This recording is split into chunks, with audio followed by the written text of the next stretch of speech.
Hello Capricorn, welcome back to my channel. I am Mariana and I will do the vibes inside for you today. If you're new to my channel, thank you for being here. I read about the self and the ego voice. I read about self-growth, self-exploration, the idea of authentic living or becoming one with the most authentic you. It's about soul growth, something like that. Sometimes I do touch upon some darker stuff maybe, or deeper traumatic events, but primarily my aim with these readings is actually more of a discovery, that you discover something and you can take that knowledge with you. If you feel like the story resonates, please never give up your power to any kind of reader. If you feel the story is not yours or something feels off, then it's not yours, of course, right? So, if you're returning to my channel, I am very thankful for your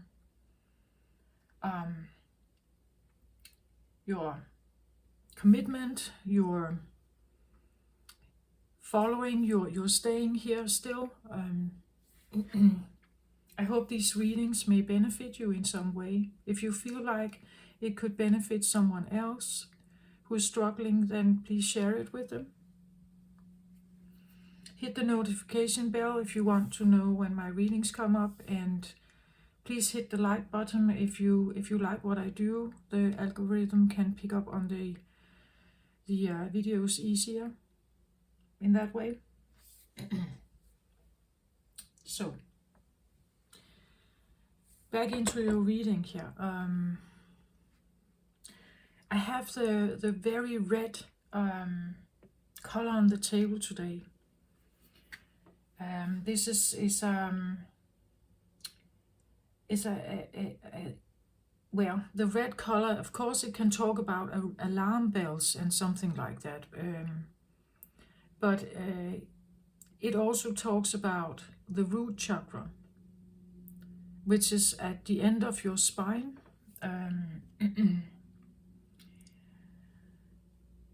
Somehow I get the feeling of a root chakra activation, or something is happening in your root chakra. The root chakra is associated with your existence. Like, how do you exist, Capricorn?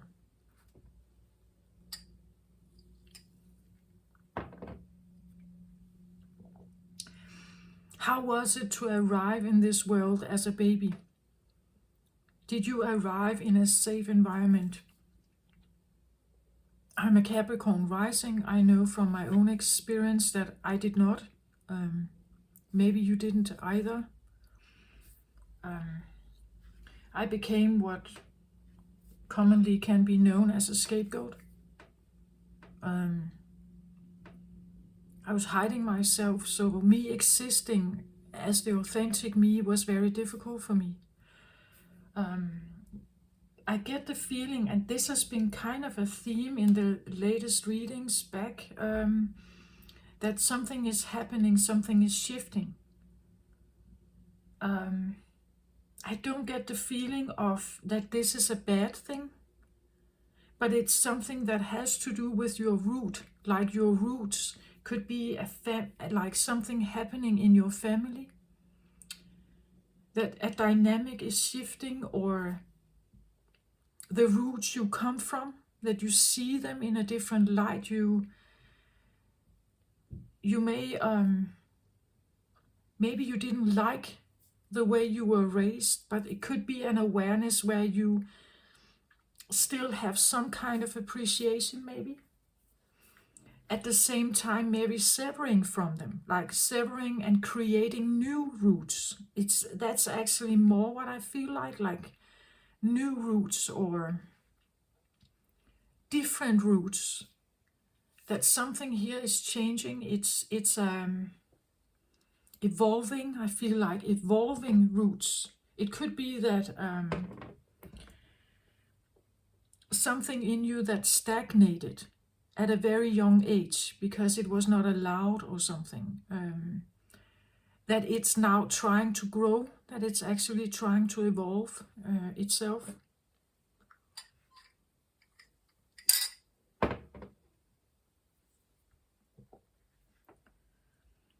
It could be that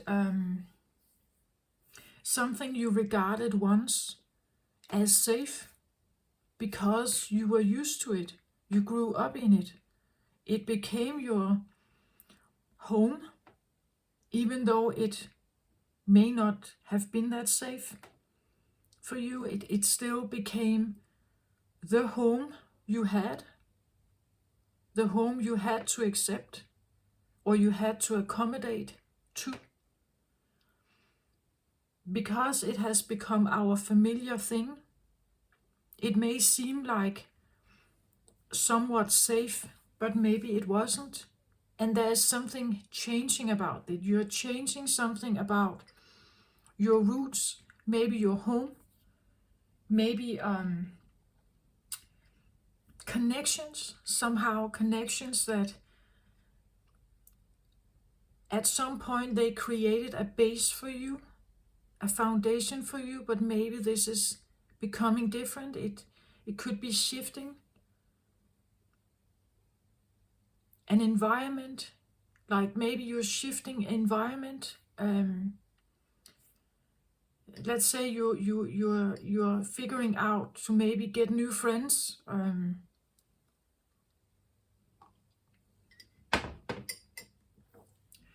It could be an awareness about how you have existed. Have you been free? Have you been doing the things you wanted to do? Or have you somehow followed something else? Again, something that may have been planted or programmed with your upbringing, right? That comes from the roots, that come from the family lineage. Maybe it's a political understanding that has always been part of your family. And now you're kind of second guessing whether that's actually right for you. It could be a religious belief. Maybe you feel like it wasn't right for you. There's something, it feels like a change in this environment, in this area of your life. And the roots are supposed to be what builds us, right? It's supposed to be something that we identify with, that somehow becomes a part of us. But I get the feeling of there could be a change here, or maybe there's wanting to change something, but it still kind of feels difficult to do it. But at least an awareness, I want to say, an awareness of your roots. Like there's a clear awareness about, or even, an awareness about your roots, where you come from, what shaped you, what formed you, why were you formed like that? Maybe it overstepped your boundaries. Maybe you were shaped and formed according to someone else's roots and beliefs. And now you are in a place where you are figuring out how to change this, or you have changed it. Like in a place where you could literally, as I said in the Sagittarius reading, it's like a blank canvas. You can write anew. This could be the new roots you are setting, like the new, you could say, cornerstones of your life, right? You can build them now. There could be a more heightened awareness about what existence is, authentic living, or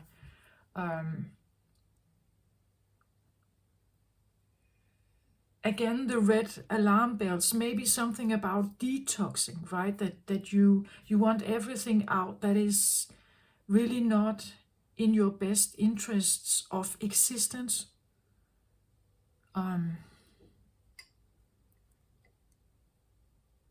Root chakra is where we sometimes hold the most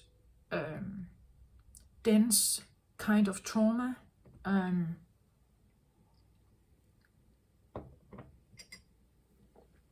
It can be a physical thing, something that relates to the body, because the body is your instrument to feel and experience fear. We have survival genes here, and maybe you want to change something about that, or you have changed something about it. It's like you have a new canvas. You can decide, what is this supposed to be, right? How do I want my sense, my feeling of existence to be like? What should be here, right?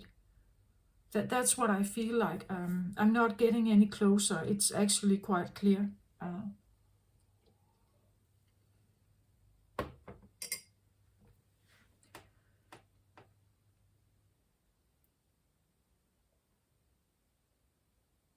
Again, I can tap into different timelines. Maybe you have considered this.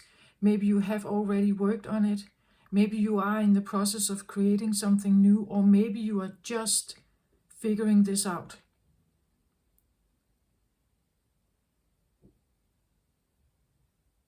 Right? That everything you have lived by has actually not been authentic.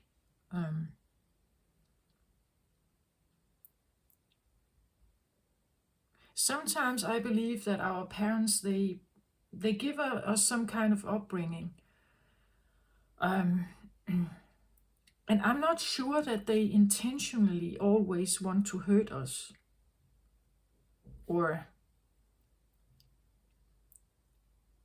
many of them are mostly just worried that we can't cope, right? That we are never going to be capable enough, right? Which can be a big misunderstanding, especially if the parent is like your opposite, right?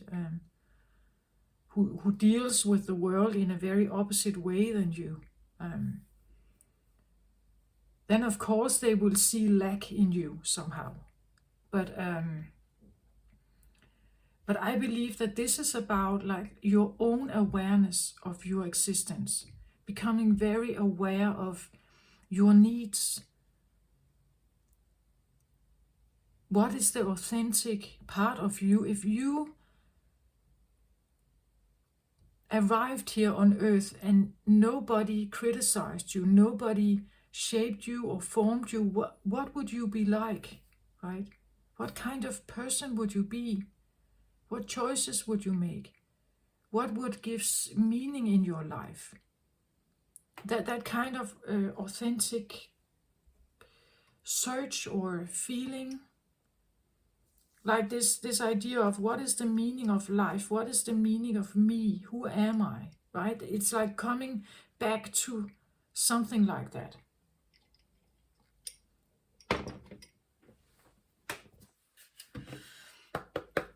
So this is actually quite clear for me.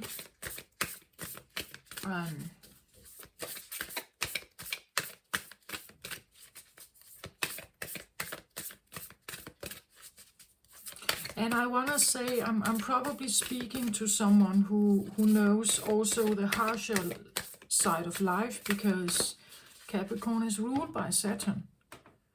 And Saturn is the great teacher, we say, in astrology. He gives us obstacles to overcome, but when we overcome them, the reward is also very beneficial and very big, you could say. Or at least that's the description of Saturn, right?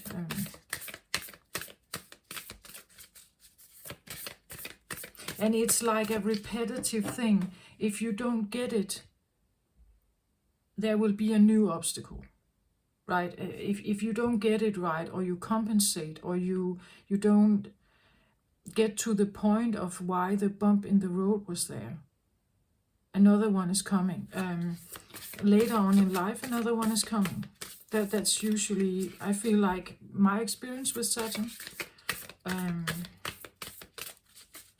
It's like it just repeats itself. It comes back in another form, maybe in a different job, with a different boss, with a different boyfriend or girlfriend, but it kind of just comes back until you get it, right? Until you get it, and you start making changes somehow. You start making changes for yourself, or you start thinking differently.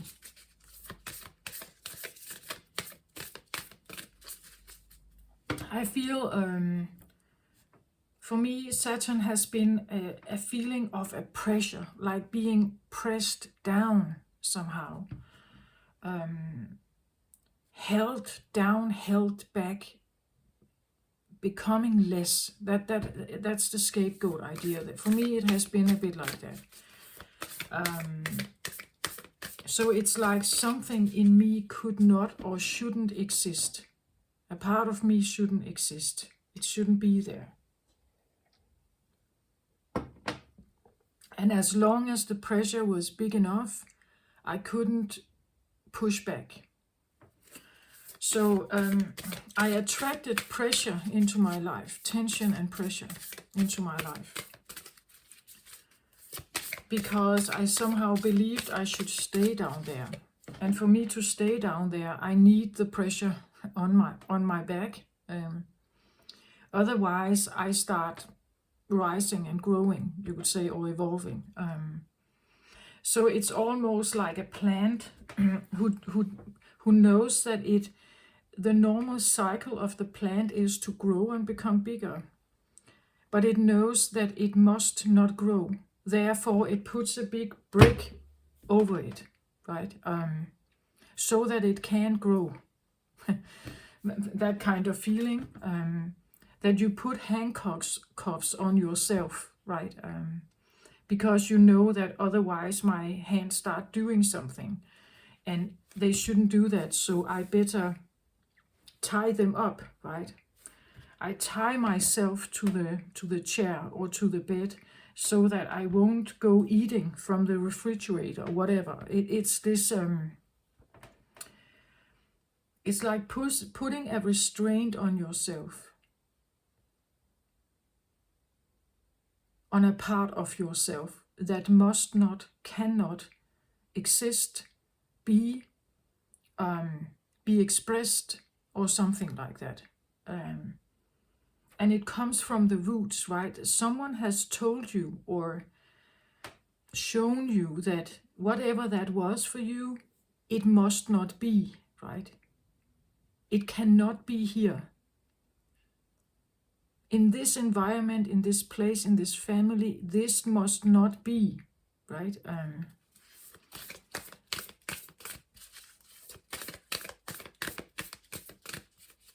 So, for instance, in a Catholic family, if you were actually feeling more drawn to Satanistic orientation, that must not be, right? In a Catholic family, that cannot be. It could be a sexual orientation. Maybe this is a gay orientation, homosexual orientation, and in that family, in this society, in this tradition, it must not be. So you have to put a lid over it, right? It's something like that. Take that how it resonates, put it into your story. It can be anything, right?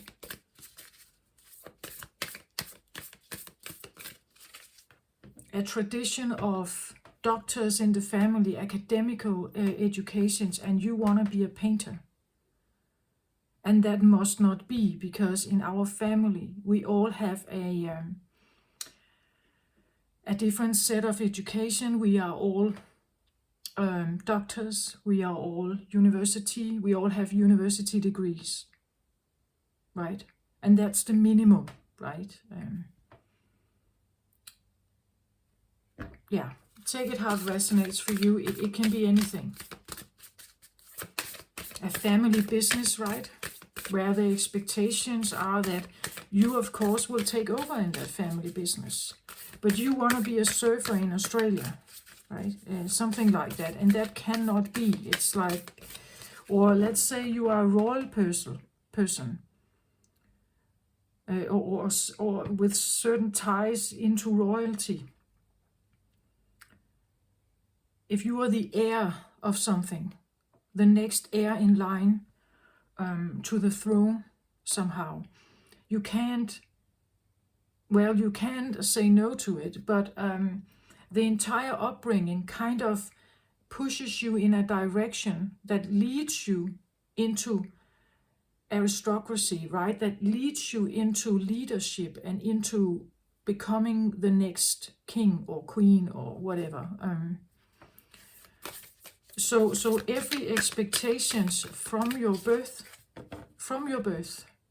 and every development direction afterwards, the kind of push that you have gained from your parents and teachers and everything, it kind of pushed you in a direction to make you ready to become the heir or to take that place, right? And now it's maybe like you're second guessing whether this is right for you. Maybe you wanted to be something else. Maybe you don't even like the idea of becoming a leader.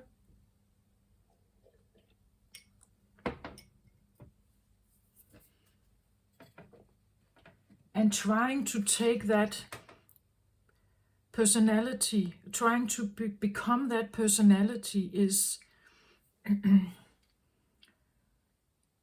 in trying, you may have faced what could seem like disappointments, right? Or failures, or because it doesn't feel right to you somehow. Others may even have looked at you with disappointment, right? They have judged you with disappointment, maybe. Okay, first card out, I get Miracle of Isis. Miraculous healing of the goddess. Yeah, you're doing something here. You're doing something. As I said, it's like you're changing something here. But it's called a miracle, right? Whatever you're doing is significant, I think. Not normal. This is not something that is normal. It's like you've overcome something, right? Miraculous healing. So maybe you have overcome an illness that you that somehow has always been part of your life, right? Maybe you overcame shyness or anxiety for spotlight or whatever it may be, social anxiety or something. Maybe you overcame something here.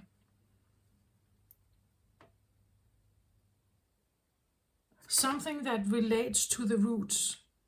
The reason why the anxiety was here maybe, or the fear or the angst was here, was related to something that has to do with the roots, right? It's like you have healed your root chakra here. And it comes up as a miraculous healing. So this is something seen as extraordinary. Maybe if you, let's say you have some kind of disease, and you have a diagnosis from a doctor, and somehow you manage to heal something here in this chakra. And if you talk to the doctor about it, it's like they don't understand, because this condition you have shouldn't be curable. They have no awareness how that is possible.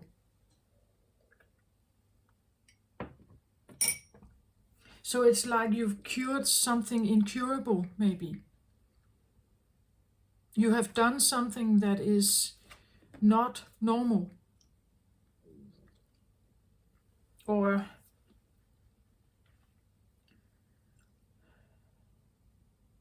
if someone put pressure on you for some reason, they may witness that you are changing. And maybe they don't understand because they thought this was tamed, or this was locked in, this was hidden, it was forgotten or something. So whatever you are doing, you are raising something, or you are healing something within you that is part of you. It's an authentic part of you, a natural inbuilt part of you.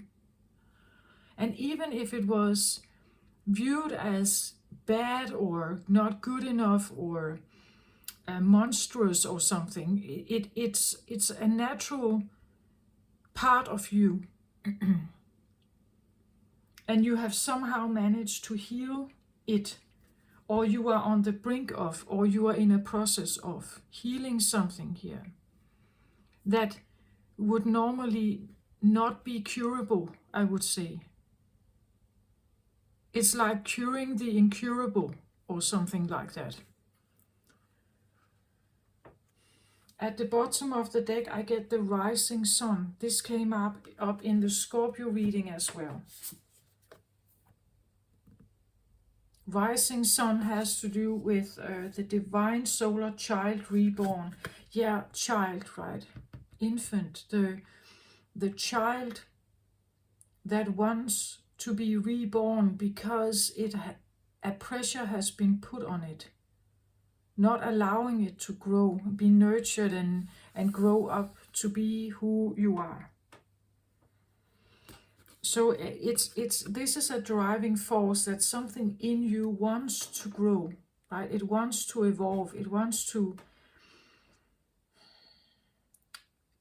become bigger or more mature, or it wants to have existence. As when a child gets born, suddenly a new life is here. It's like you are in a rebirth process. And in the Scorpio reading, it was something, no, it was, this came out in Sagittarius as well. It's like you have somehow managed to heal something. You are in a process of it, healing something.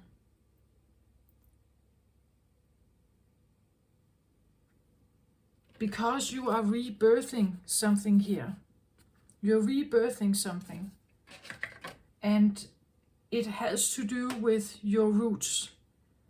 It could be a feeling of rewriting your history. And with this I mean that like you, even though you have the awareness of where you grew up and how that was for you, it's like you put it aside and you decide, okay, that was one kind of identity. That was me at one point. And I identified with that. It became the normal for me. Now I have an awareness, I have an opportunity for a new canvas, for a new writing, the book. I can write a new story. I said that also in the Sagittarius reading, where this came out. It's like a white canvas. You can write a new story. And sometimes to write the new story, we want to maybe not repeat, right? So there could be a slight remembrance of where you used to be, what that identity was like. And if you were suffering in that identity, you may want to figure out to envision, write down, sing, paint, express yourself differently, right? Maybe some of the stuff that has been held down is now coming up. It could be anger, it could be like suddenly you have an outburst of laughing or something because maybe you grew up in a home where being noisy and laughing and doing something like that was not allowed, a very serious home, right? I grew up in a home like that. I couldn't express anger and joy, exhilarating laughter. I couldn't express that, right? That was unsafe for me to do that. So it was a very serious home, very serious home. And so maybe something of this is coming up to the surface because it has been held down and now it's rebirthing. It's rebirthing this inner child maybe. It's rebirthing. This is a driver of the reading here, the driver of the energy. So it's healing something here.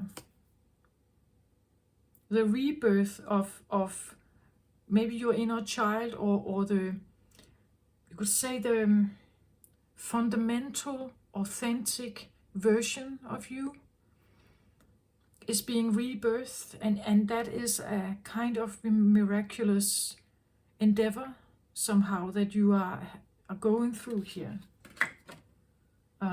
That's how it comes up. I get here life restored. Next card out, right? Like something, the life, the existence is restored. Coming back to base, coming back to the original, natural you somehow. And today, again, I get drawn to the Karmic Tarot here, the Akashic Record Tarot, as the cards I have to take for this reading. So let's have a look at this, see what else comes here.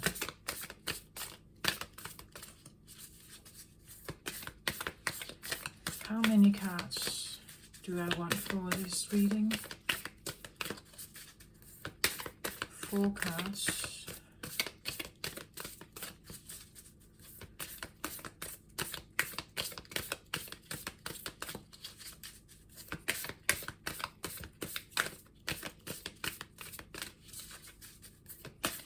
A little more shuffle. How do I want those cards?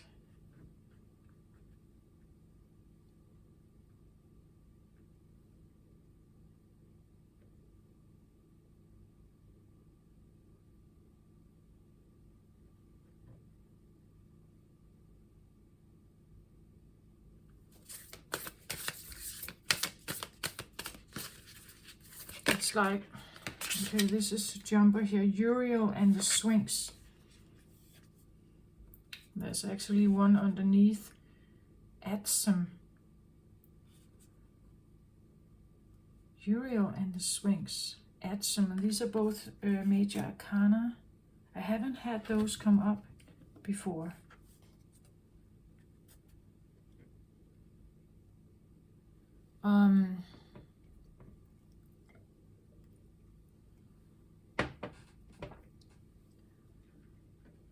I believe Uriel is, well, it's an archangel, of course, but and the Sphinx.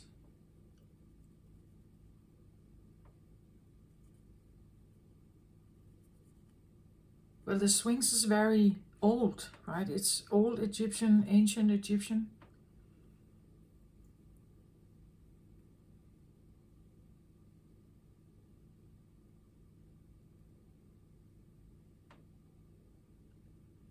it's kind of depicted a bit like a dog or an animal here. And it's situated alongside with the big pyramid in Giza.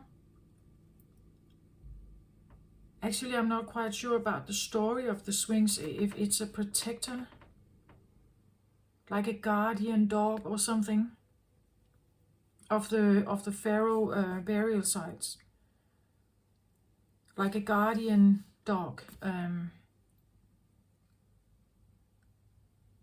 Uriel, I believe, is one of the things with Uriel is that he actually,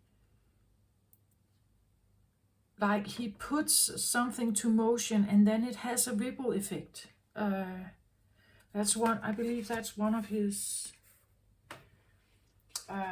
features, that it kind of, it's a starting point of something. And when you do that, like throwing a stone in the water, the rings start building, right? But it takes the first stone to be thrown, right?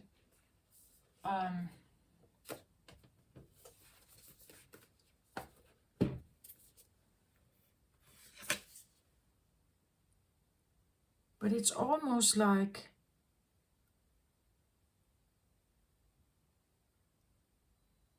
Uriel is talking to the, are you the Sphinx here? Were you the Sphinx? Because he's set in stone, right? He's there, he's immovable, he can't move. He's supposed to be the guard dog of the pharaohs here. But these are burial sites, so it's almost like that he is linked to death and loss. And he is supposed to stay there.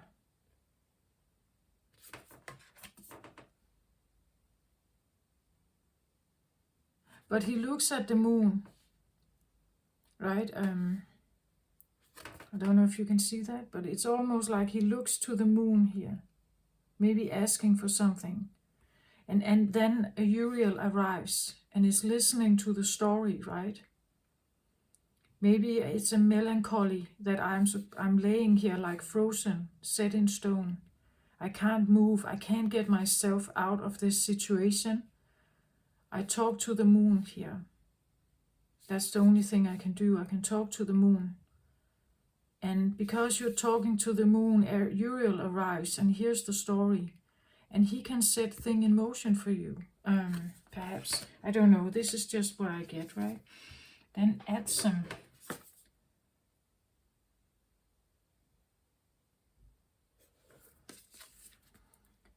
It's like the angel speaks to her, right?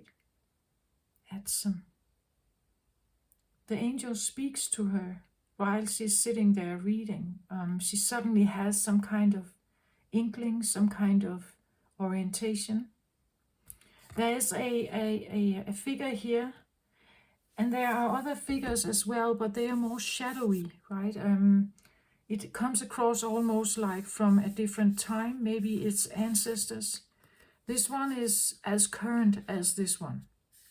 So this could be someone alive, and you alive, an angel speaking to maybe Uriel. And then there are these ancestors here, like could be that you can speak to ancestors. There's even a fairy here as well. More than one, also one here.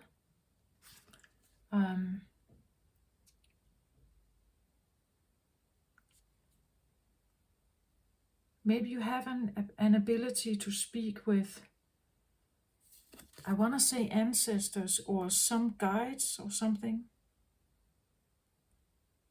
As a young girl, maybe you had that opportunity, but that was not maybe permitted, right? You couldn't be that kind of person, perhaps. That was not allowed, or people thought you were. Maybe you had predictions here. Maybe you could foresee predictions. And you said something and then it happened. And then they may have thought that you were the one creating it. Right?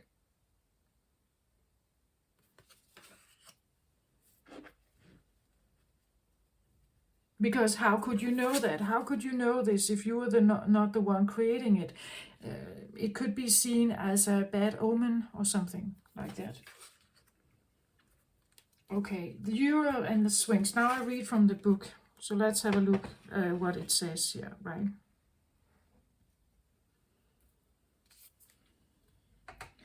The Archangel Uriel stands before the Sphinx under the full moon. The Sphinx is usually shown with the body of a lion. Okay, it's a lion. Okay, I couldn't remember. With the body of a lion, indicating strength, and the head of a king, showing authority and intelligence. But more than that, the Sphinx represents the enigmatic and inscrutable, enigmatic and inscrutable,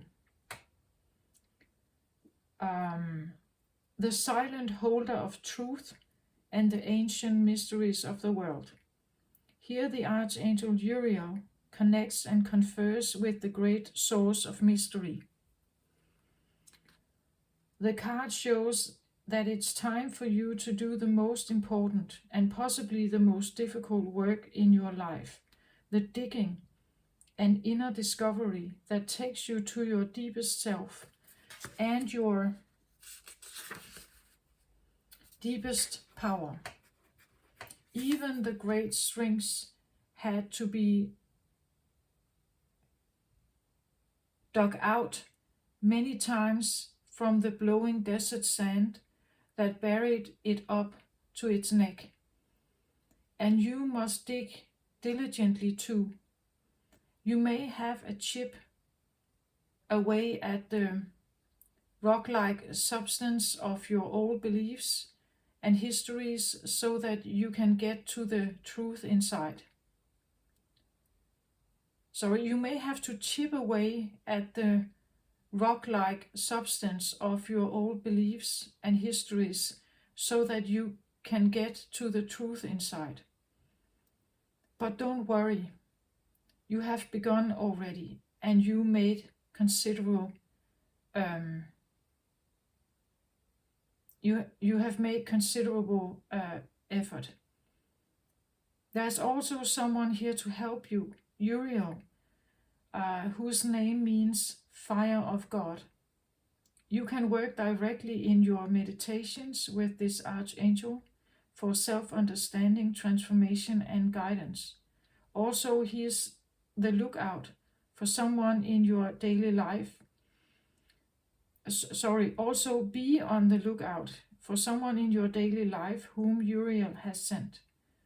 This could be a teacher, a mentor, or even a new friend who shares a kinship with you about the inner quest. It is a relationship of great value that comes in at a time of profound power.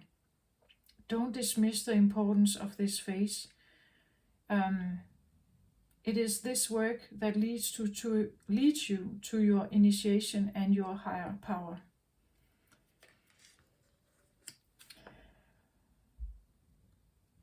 See the Archangel Uriel approach you and send his energy into you. Take a deep breath and feel yourself filled with the desire to carve out a new life for yourself. Let this force and purpose swell within you. With them, you can blast away the old and create the new life in every moment. That's what I feel like you...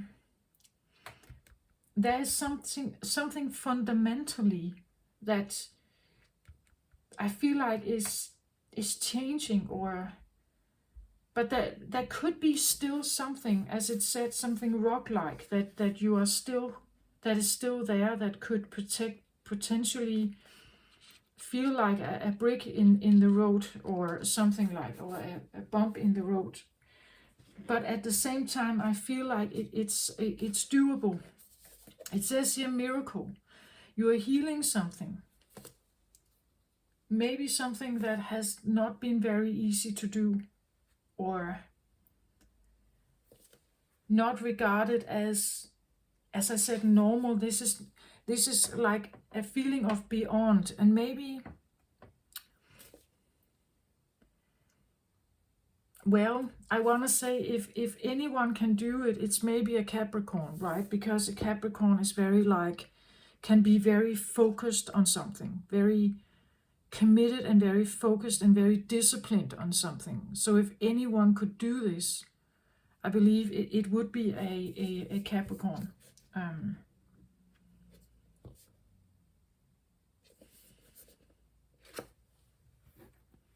I still get the feeling of this. As I said, it could be, I said it looked like a dog figure or some kind of animal here. Maybe you were that. Maybe you were the dog, right? And you were set in stone, and you had nowhere to go. And now it's like the time is to awaken what the Sphinx really is. A lion with a lot of strength and inner power and wisdom. And Uriel is here to start that ripple effect with you, right? You can work with him. And it's going to evolve, I feel like, in your life. There may be still an obstacle, I don't know yet, but it could be a fear, right?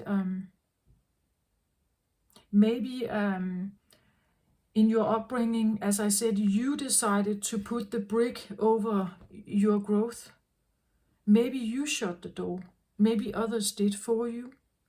But if you shut the door, it probably because it gave you fear. So having, let's say, like sitting in the living room like this, knowing that you can see the dead here. Maybe if you said that out loud, that grandfather is here or grandmother is here, and you were having conversations with them, maybe you were mistreated, right? Maybe you were like disciplined to stop that or something like that, right? Regarded as bad, right? Talking to ghosts, something like that.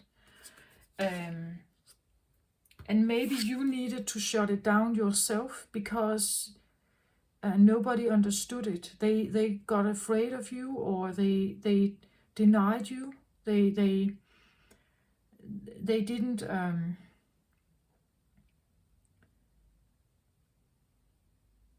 They felt you were like alienated, right? Like you were somehow bad or something. You were judged for it. Maybe you put the brick over this. Let's have a look at it. 22 here.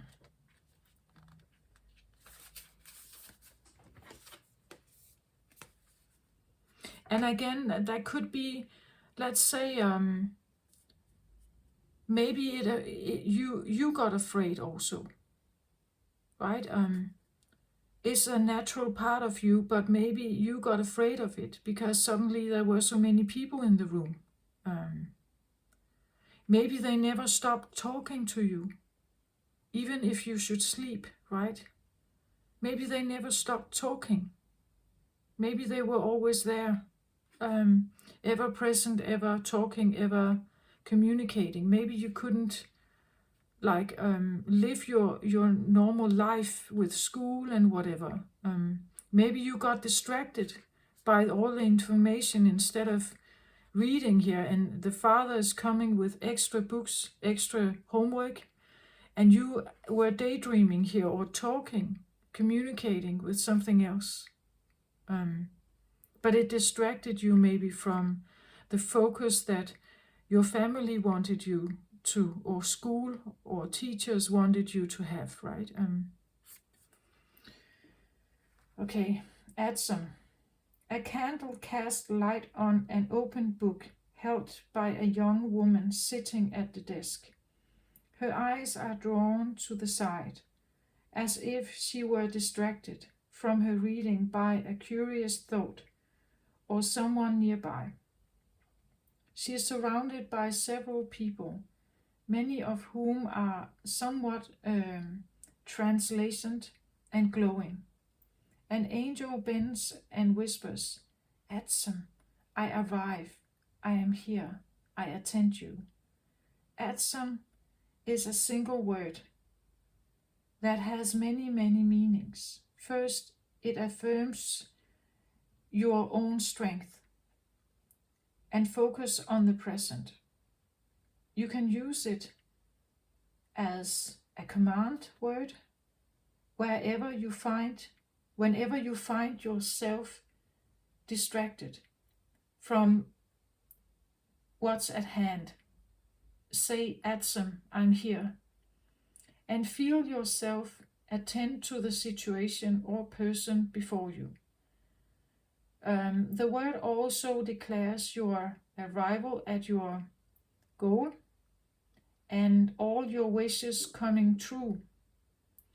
Say, Adsum, I arrive, and take a moment to set yourself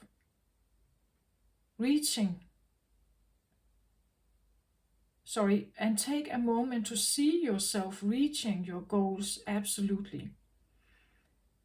Whenever you get this card, know that you are on your way to the result you seek with the help of others and the glorious help of Spirit.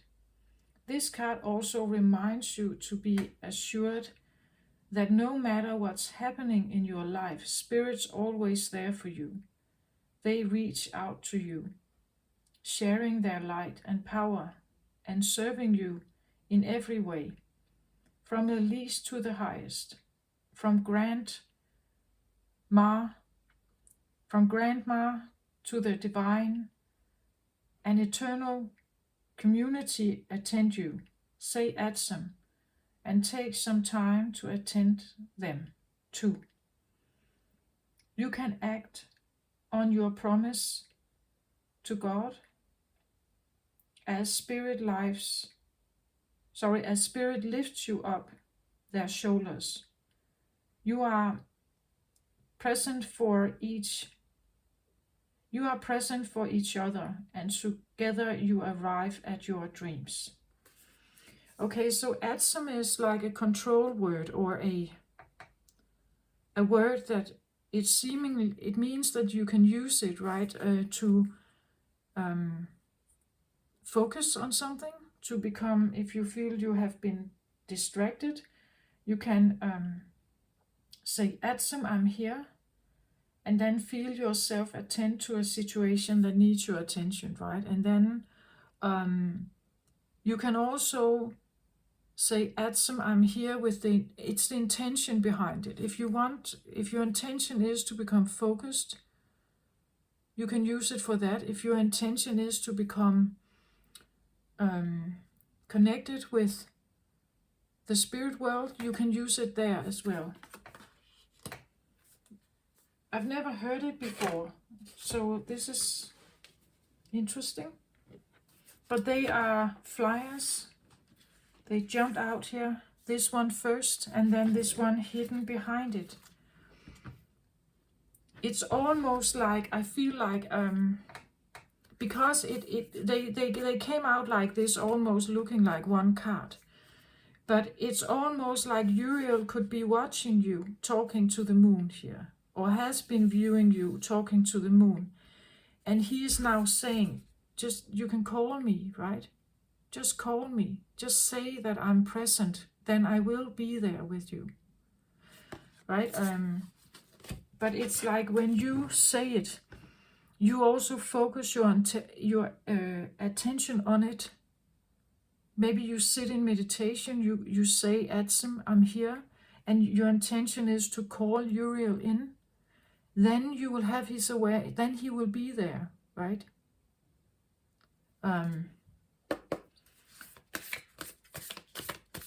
Then you give him you give your awareness, your attention to whatever he may talk to you about, right? You are actually present and attentive when you do that. Now I have this one. It says, setting your course, right? Yeah. He may help you set your course somehow. Maybe you have had a difficult time setting that course. I've talked something about that in other readings, the idea that if you have been raised like a scapegoat, sometimes we don't have the compass, like the feeling of where am I going in life. It's like you may have one compass, but it's the compass you were given by teachers and friends and family, but your own compass is kind of missing. And I believe that Uriel is right there beside you, and you can talk to him, right? Just call for me, he says, right? I'm available. I can talk to you. But become attentive, sit still, breathe, feel his presence, take that knowledge in. Again, don't expect words. Maybe it's feelings, maybe it's thoughts, ideas, intuitive downloads, but allow yourself to sit in a time where you deliberately become still, quiet, open your awareness, call him in, like Edson, I'm here, and have your intention on Uriel, right? And then just be open to what comes.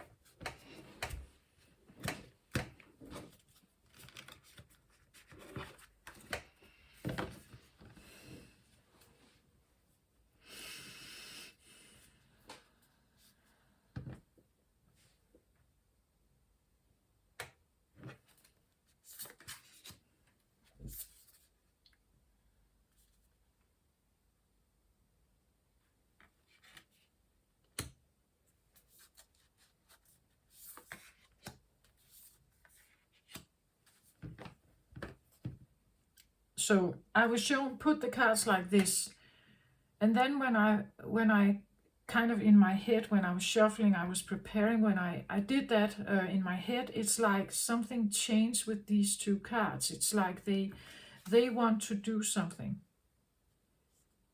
I don't know if it's like this, like they want to touch or something.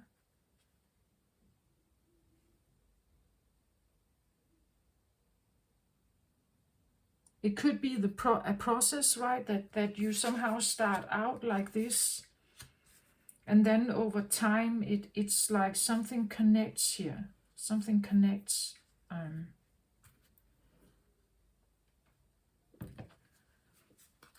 At the bottom of the deck, I get the two worlds. Yeah, this came out in...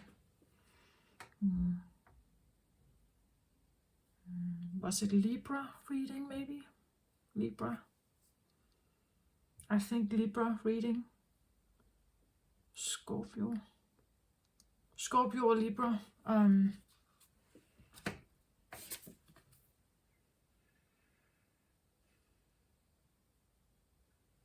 Two worlds. It's like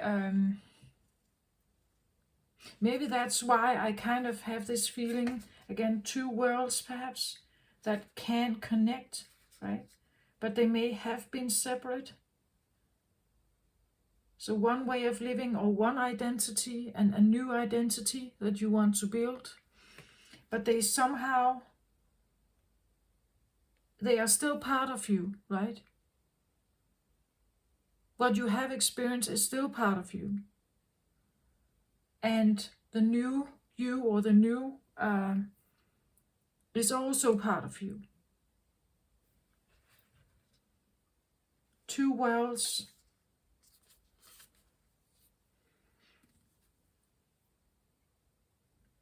It could be the feeling of that this is underlying energy, right? As is the rising sun here. This talks about a rebirth, so coming from one world into another, from one realm into another.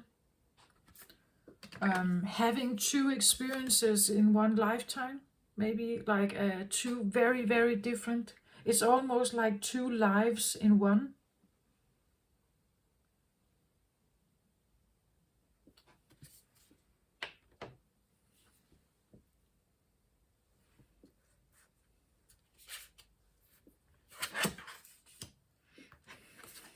Views of the ego. Yeah, this is undebatably something you have to do if you're doing shadow work, if you are looking for the meaning of life, who you are. What we send out is sometimes reflected back to us. The one I see in the mirror, is that actually who I am?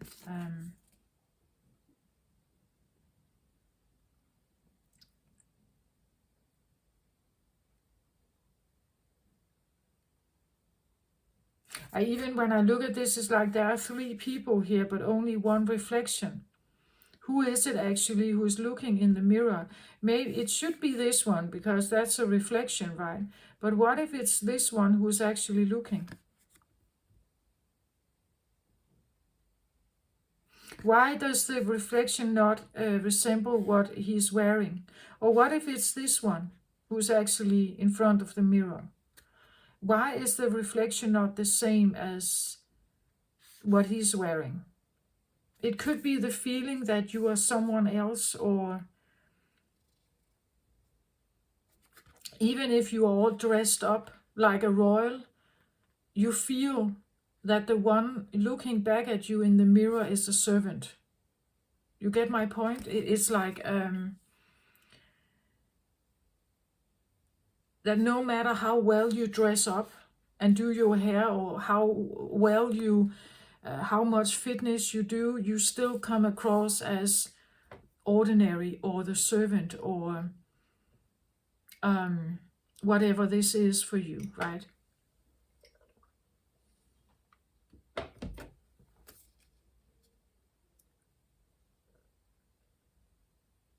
No matter what I do, I'm kind of just alone. Again, there are three people here, but only one reflection. It could be the feeling that there are people surrounding you, right? As we had in the card with the angel and the shadowy persons, the Atom card.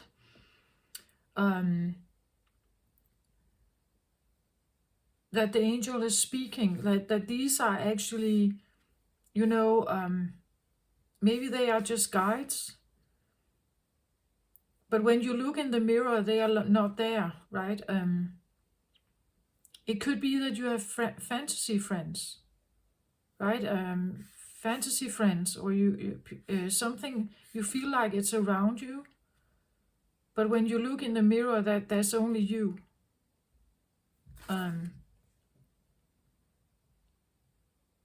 It could be what your parents did. Okay, then look in the mirror and see there's only you here. There's no one else. What you're saying is not right. Right? Something like that.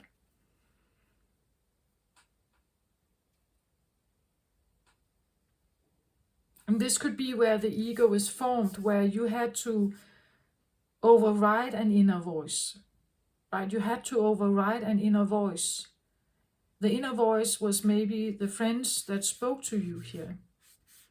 The intuition, right? But you had to override it, create an ego that says, there's nobody there. There's only me. These are not here. Because nobody can see them but me. Nobody can hear them but me. So it must be crazy. I must be crazy. It must be wrong. It must be.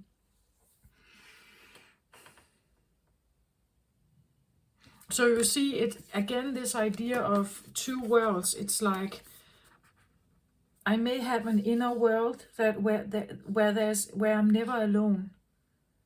But in the world I live in here and how other people see me, I'm actually very alone. I feel very alone.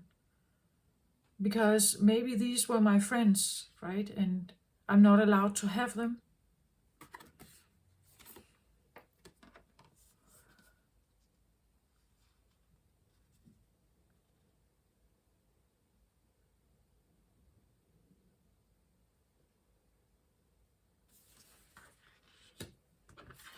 The next card here, Sangha community.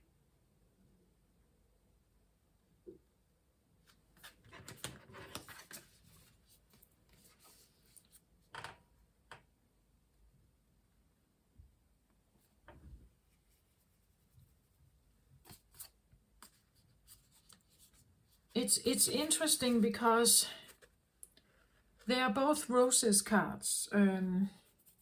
This is 4, this is 8. And when we look at this, it says community, but it's like it's everything that seems like community is pushed over here. Like community within the family, the contact you have with family. But look at it, how it's kind of pushed to the side. And then there's this light coming in the window that kind of creates another kind of atmosphere. Just alongside of this, it feels like, for me, it feels like that this is just as important as this. Where they sit at the table, dinner, talking, laughing maybe, or speaking. But then there's this, again, this, I get the feeling of like fairy realm, or an awareness that there's something here that may feel more like maybe your real community than the family, right? I don't know why I'm very drawn to like the window and the light that comes in, the shine that comes in here. And this idea that the family dinner table is not the center of the card, right? It's like it's shoved to the side because there's something else present, or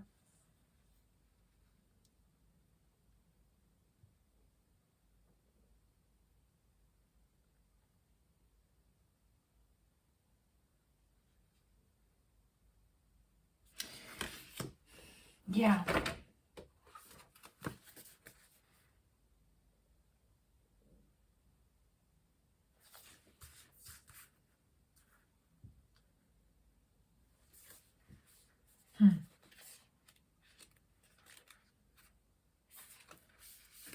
Four of Roses.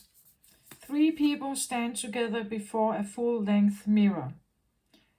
The man in the center gazes keenly on himself, and it seems his reflection is looking back with a superior air.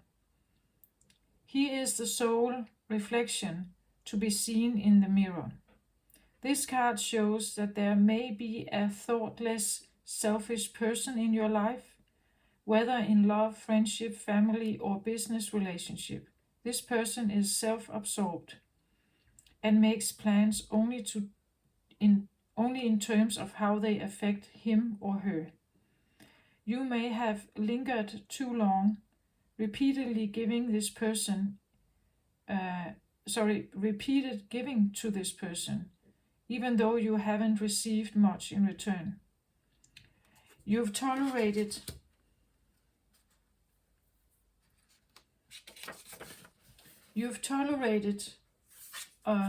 this dismissiveness because you kept hoping things would get better, or perhaps you were too afraid to step away. You are called now to be aware. This person is unlikely to change, and you may be delaying the inevitable. Take an honest look in your mirror and see how staying in this relationship affects your future. Yeah, that's one thing. And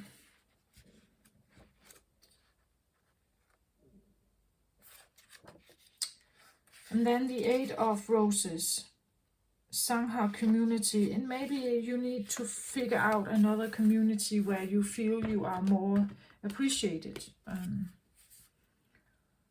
Inside a room, people are sitting around a table, conversing with interest and energy.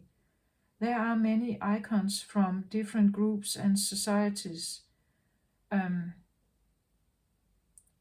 caduceus, a sunflower, a Tibetan bell, an Egyptian sharak, a dream catcher, and a Star of David are just a few. This card indicates that it's time to join or rejoin your group, your ashram, your tribe, or your sangha. Whatever you call it, it is a community that connects you with others of like-minded purpose and activity. There are many communities in each person's life, and still more that return from past lives. For instance, you have your family, friends, and work associates, but you also have the people with whom you share many creative, cultural, and spiritual purposes. New friends can also be coming your way at this time. Be open to these new connections. You will not only find help with current directives, but you may also reawaken past life relationships, talents, and disciplines. It's a time for a happy sharing of your discoveries. Yeah, it seems a little bit like, oh, now I get it, why these want to connect somehow, right? Because up here, it's like there can be a connection with someone who is self-absorbed. They can never open up to anything. Where here you can find connection, right? So let's have a look at this. So the King of Roses. So this could be a water sign, the King of Roses. It could be someone who is the absorbent one, right? Someone who is viewing themselves and is very selfish and so on. It could be a king here, a water sign, Cancer, Pisces, Scorpio. It could be someone you were very much in love with, roses, right? Someone who you may have felt you held very dear.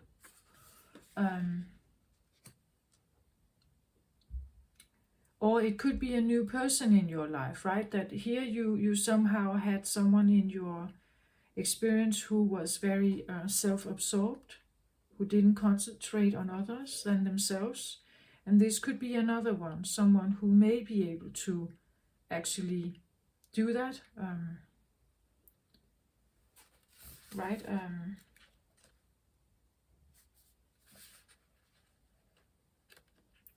So let's have a look here.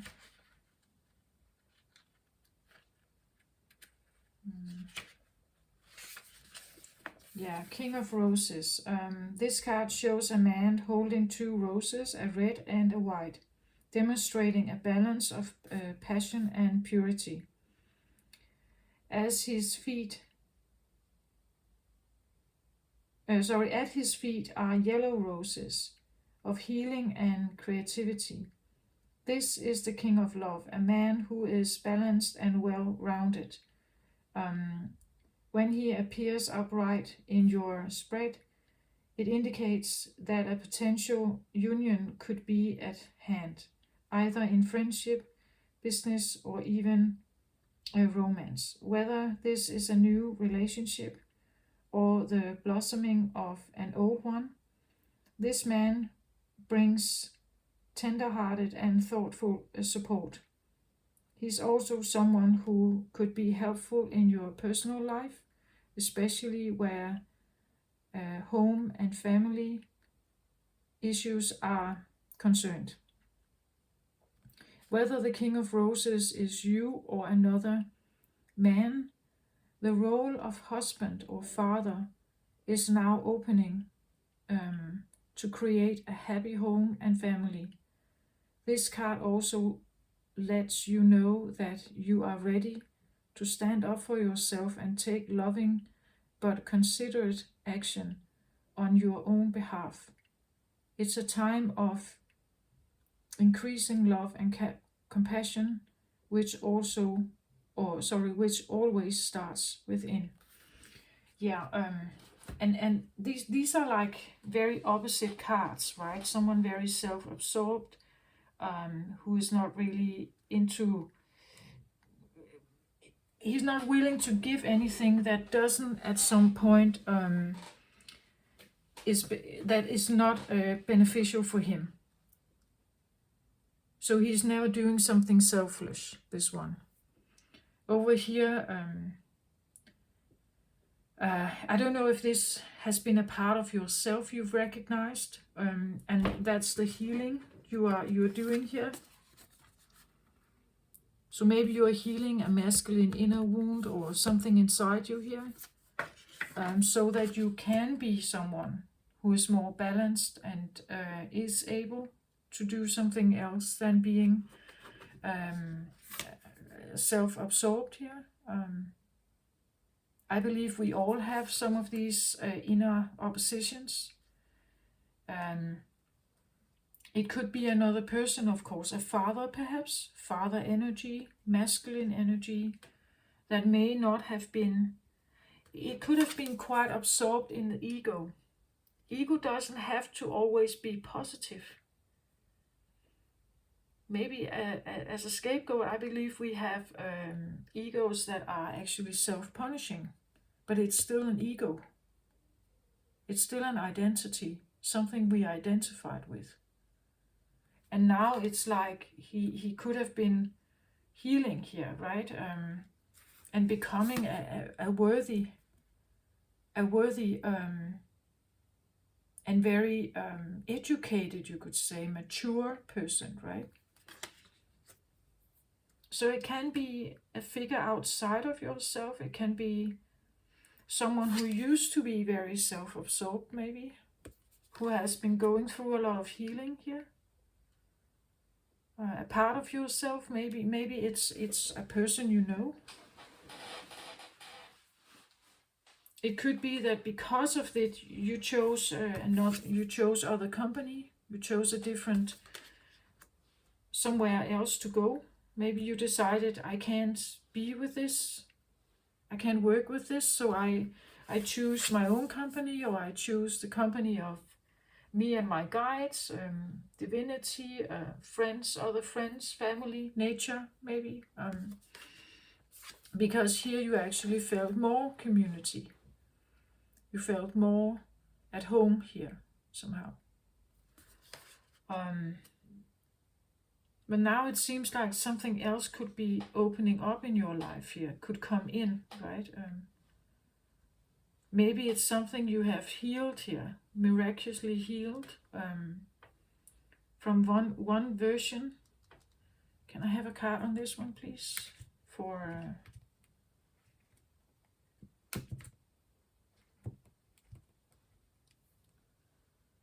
Queen of Pentacles. Okay. Very absorbed in intangible material stuff. I would say Queen of Pentacles is a somewhat successful. Actually, Queen of Pentacles can be Capricorn energy, right? It's very earthy, tangible, materialistic, oriented. Someone maybe earning a lot of money, very proof oriented, so it's important to show proof for your success also. It can Pentacle is earth sign, Capricorn, Taurus, Virgo energy.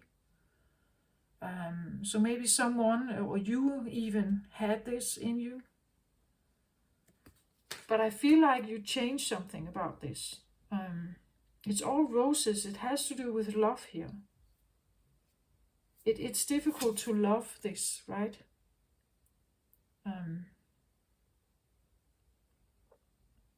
someone who doesn't budge, who can't open up, who is closed somehow. That's difficult. And maybe you have tried to, like stay as a loyal friend or something. But I feel like maybe you figured out that you had to seek your own company or your own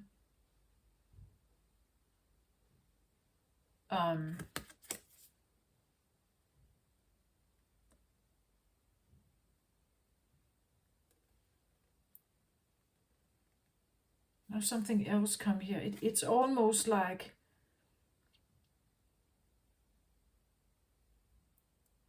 because there's a chair here, right?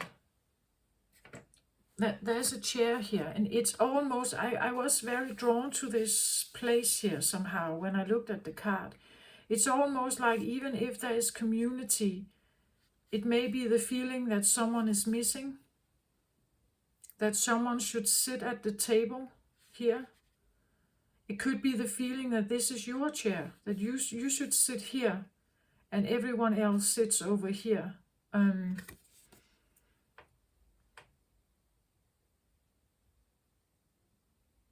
It could be that here is actually someone sits here and you can see them or you can feel them, but nobody else is paying attention. But your attention is here, maybe, that something is here on this chair. I'm very drawn to this, right? Not so much them actually. It's almost like the community, how it comes across for this reading. It comes across that the community, even if this is good conversation, you find more here. More recognition or more support or feeling of home here somehow. And whatever this is, at some point maybe you could see the person. It's like there's something here. But look at the shine of it. It's very glowy. As the Adsum card, right? That there were people that felt translucent or transparent almost, and glowing. And there's something about this particular place that feels more drawing. It draws you towards it, I feel like, more than maybe this conversation. Even though this could be jolly, there's something here that seems solitude maybe, or just the quiet of sitting and looking out the window, and just the sun piercing through the window, touching your hair or something. It's like there's something here that is equally as present as this.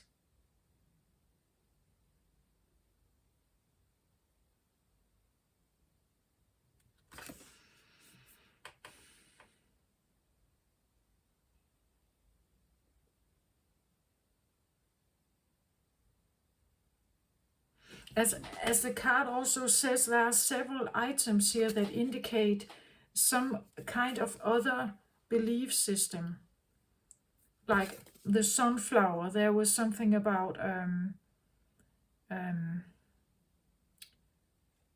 like a little Buddha, or it seems like it's a company here where there's an openness, right? There's an openness for an acceptance of whatever belief system you come from, even if you believe in different, let's say, deities or something.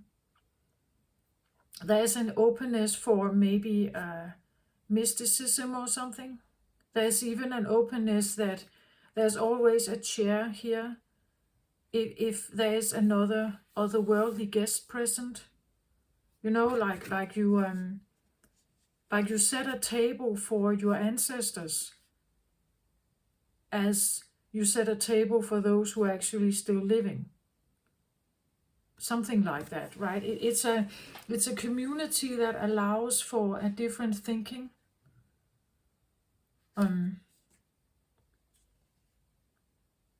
It could even say that this community is available to you. They have already set the chair for you. They are just expecting you when you arrive. Something like that.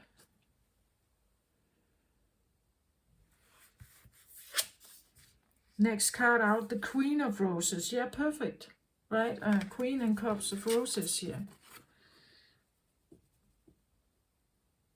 This is a match, right? They go together. This is like the yin and yang of love. It could be a power couple here of very loving, pure, good intentions.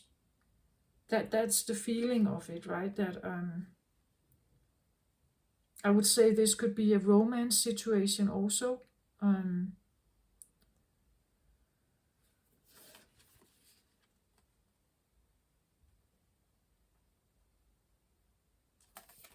Maybe there is an opportunity for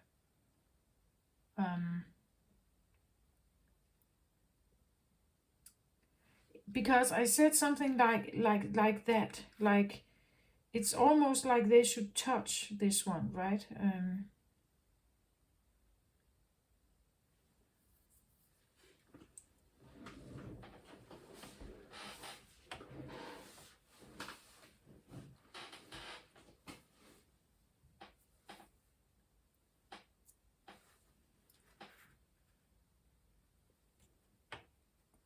Can I get a card on the Sangha community here?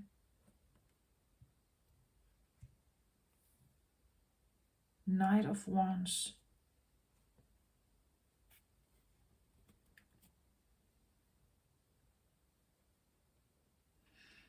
Yeah, it feels a little bit like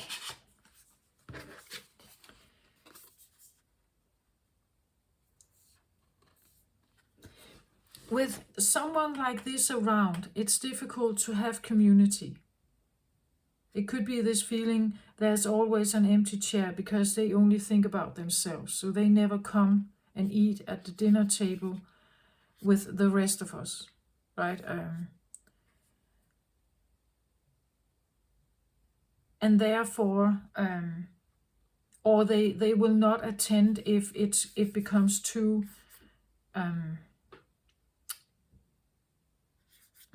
if yeah, how can I say that? They will not attend if the climate here is not right for them. So if there is a Buddha here and they only believe in themselves, or there is another theme in this environment, let's say this is a religious environment, an open church or something, a community where there is you can come here no matter what belief system you have. And maybe you like to attend this, but you can never get them to go, right? They never come and sit with you at the table because they don't have that openness. They only think about themselves here. So it almost forces you into a like going alone, right? Going alone. And finding that community yourself here. But otherwise, I would say it is a community, or it may be a family situation where you attend this, but because of someone being very selfish here, maybe the chair here is your chair. You are not attending because they are like this. So you don't want to be part of that kind of community. It comes across a little bit like what it needs is for this queen here to touch it, right? As I said, the miracle of Isis, it's like it needs the touch of the woman, right? It needs the touch of the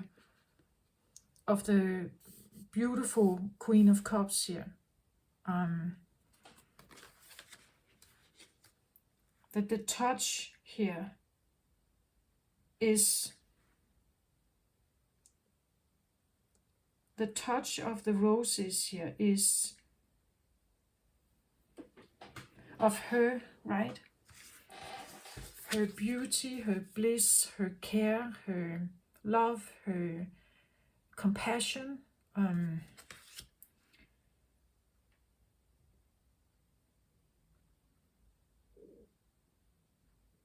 had a Knight of Wands with this card.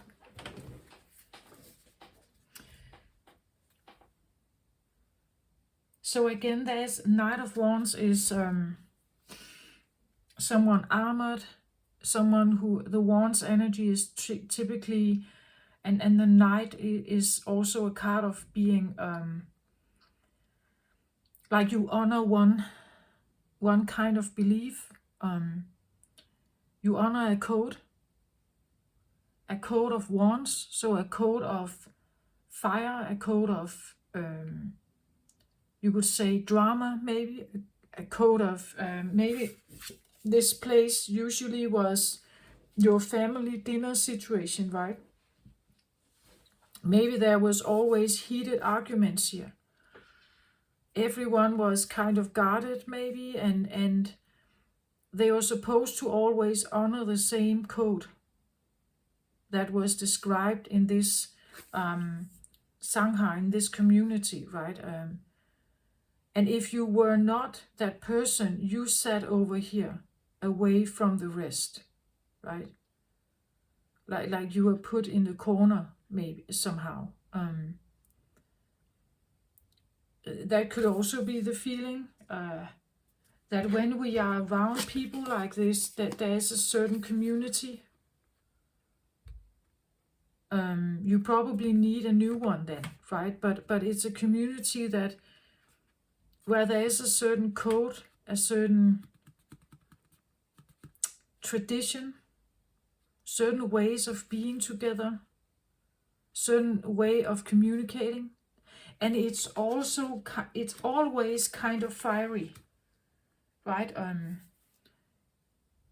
It's maybe on guard, it's ready to fight, it's fierce, maybe. Maybe to be in this situation with these people requires you to be fierce. Put on an armor, stick to your own codes maybe, and be ready to fight for them. And if you do that, it's like you could be put in the corner here. That's what I feel like. Over here, this is the place where the people with light sits. I see it almost like, I don't know if you can follow me here, but and now I take another card. It's almost like there's a line here. Like this could be the feeling of like two worlds here. Two worlds. The feeling of maybe you're recognizing the two worlds in your family, right? That this is what they all want you to be like. Sit at the table, have a conversation. We could have a fiery argument here, but we all have to sit together. We all have to be here. And then there's this feeling of a different place where you sit, or where you belong, or what is your natural habitat. It's in the sun with the light, with the glow. That's where your chair is, right?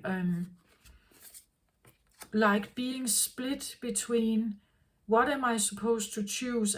Should I choose a bright new beautiful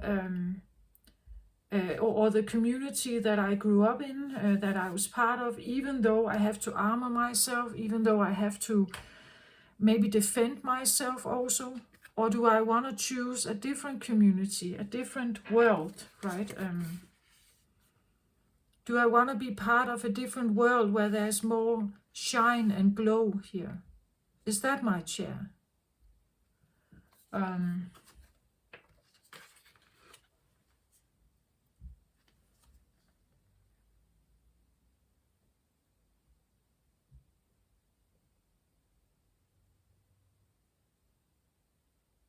Yeah, because when I look at this card, it's like she's alone here.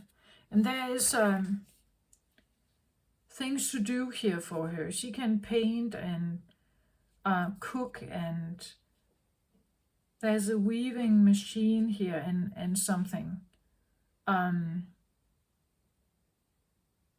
But look at the colors, they're kind of dimmed and darkish. So it's like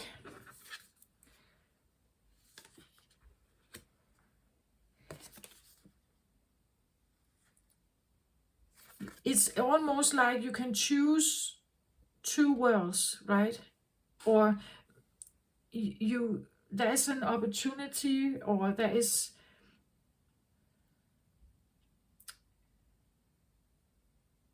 a manifestation of two worlds. One was maybe this one, where you may have felt more alone, and maybe for a while that may have felt bad. Maybe you felt alone and lonely here. But the alternative may have felt like, otherwise I have to be here. And even though it's my family, perhaps it's always heated. There are always heated arguments. We all wear armor. We all protect ourselves. And we need to honor this code somehow, this narrative or something. So I can choose either this or I can choose this over here. But then I may be more alone. But from this, which is very dim and very dark, to this that is actually very, very high light shine here, there's some kind of process here that takes you from maybe understanding that the loneliness you have is actually more you, more aligned with you. There's nothing wrong with that. Actually, it puts you in a higher vibration. But you may always have felt that it was the other way around, that you were the odd bad person for maybe choosing solitude. And solitude is not necessarily a bad thing. Like maybe it's a necessity for you. That you are more like that, right? That you're more like that. I'm very drawn to this area here, not so much this. It kind of feels like, as I said, it's like, feels a little bit like there are two worlds, right? That if I could take cut with a scissor, I could cut the card in two. This is one way of being, and this is another. And if you choose this one, it's like you are kind of disconnected from this.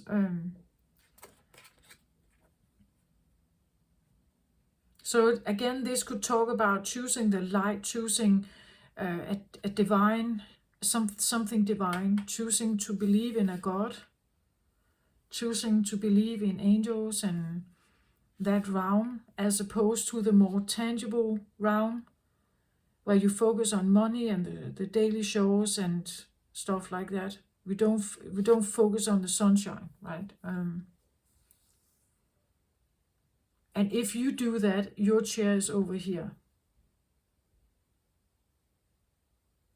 So it could be the feeling that if I want to hold the light, if I want to be here, I'm separated from my family. I'm separated from those who should be my community, and that could have been a dilemma, right?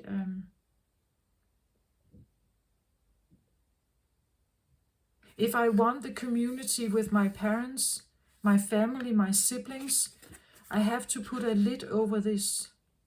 Then I can be here, right? So maybe you put a lid over your light, and maybe saying goodbye to a higher self, saying goodbye to put a lid, like, as I said, the flower who must not grow up, a flower that must not never blossom. You put a brick over it, or you put handcuffs on it, so that it couldn't grow or move or express itself. maybe that's why you ended up like this.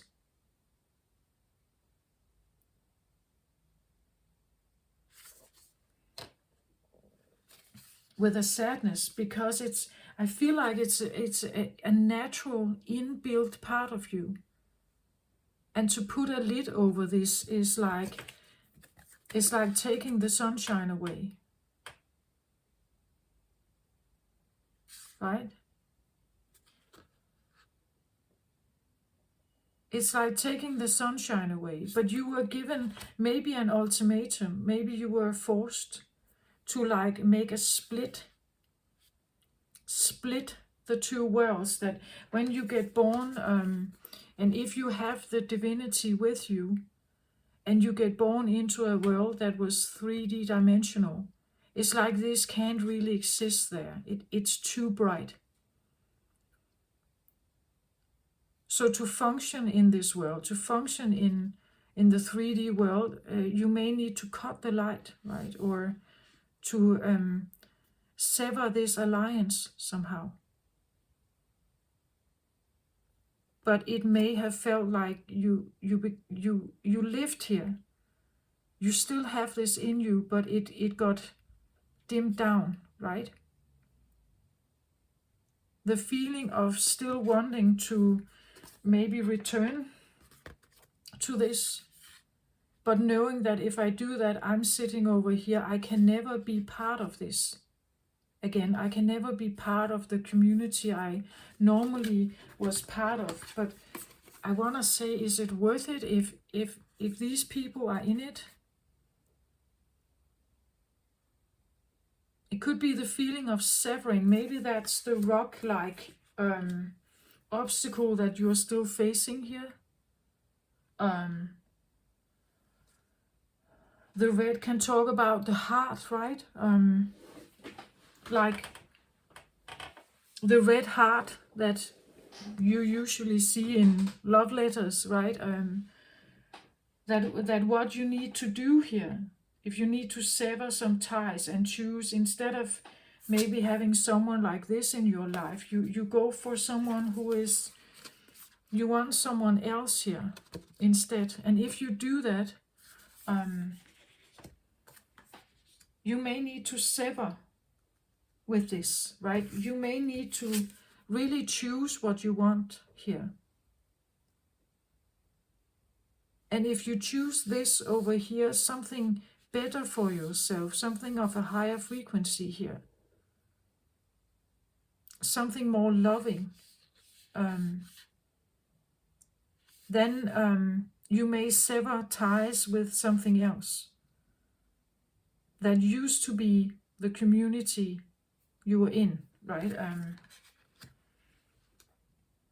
But it's the only way you can become the Queen of Cups here, where you really know yourself, where you really, where you really know yourself, who you are. This can be an empath, right? It can be someone very attuned with the heart, very open, receptive heart here. And she would be perfect for the king here, right? She is also, I feel like, in need of such a king, right? He is her protector, right? So he has to be someone pure, who actually understands her. She can be very open also, heart open, so she can be very psychic as well. But she's a queen here, and this means that she's not a little baby doll girl, right? She knows she has some worth here, right? She understands that she is a grown woman. She makes her own decisions. She lives a life in tune with who she is. And she is requiring a certain element of respect, right, from a queen here. The queen is not a page. It's not a pawn. She has a certain level of self-worth, this one. And therefore she can attract a king to her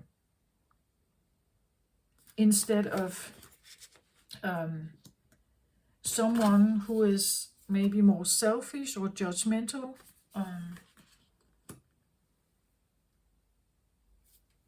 who's not appreciating you, and maybe you need to make that severing here, like splitting. It's like being split between two worlds, or being asked to split between two worlds. And when you were a child, you couldn't do that. You had to become part of the family, right? But probably, maybe you weren't ready that much. Maybe you were even sent to your room. You couldn't even be here.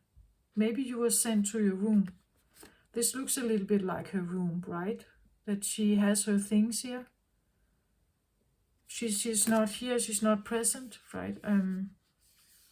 Others are here, but she's not there. Maybe you were not allowed to come to dinner. If there was a family dinner, maybe you were not allowed to participate. You were in your room. Or you were tucked away. Maybe if this is to be seen as a baby, maybe you were put to sleep. Maybe you were never part of the jolly good times here. You felt separated from it or alienated from it. But then it's interesting that I kind of get this feeling that maybe you need to sever the ties to whatever this is, totally, or so that you can truly connect with whom it is. Who is the king for you here then? If it's not this one, who is it then? Who can this be? A person, a romance, but I would even go further. Maybe this is it's a king of roses, king of love. So it's a king that you want to love here. You hold great love for. If you have always been someone, and I feel like I'm talking to that, a person here who's very highly connected with the divine or fantasy realm, or another person in another realm, a devoted, a beloved somewhere else somehow. Maybe this is like a fantasy friend, a dream king here, right? And you would rather be in that realm with him, in a dreamscape realm. That makes you more balanced or more whole or feel more supported. This could even, I want to say, I don't know if I can take it as far as divinity, but maybe this is the only king of roses you could imagine is maybe God or a deity somehow, right? That would be the right match for you. This would be the only one honorable enough to be to you, right? He would be honorable enough for you. There are no armor here. There is an honesty, there is a support, a purity of intent, and she would like that, right? She would be drawn to that. It can be a person, of course, that you meet. It can be a friend, as we say. It doesn't have to be a man, but it's someone who holds like something very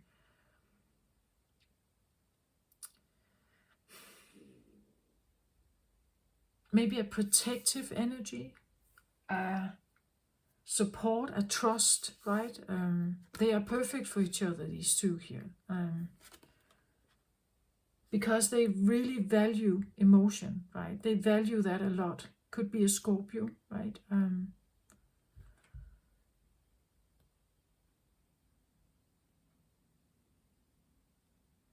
And I get the feeling it's almost like you need to sever from one world into another, grow into this queen.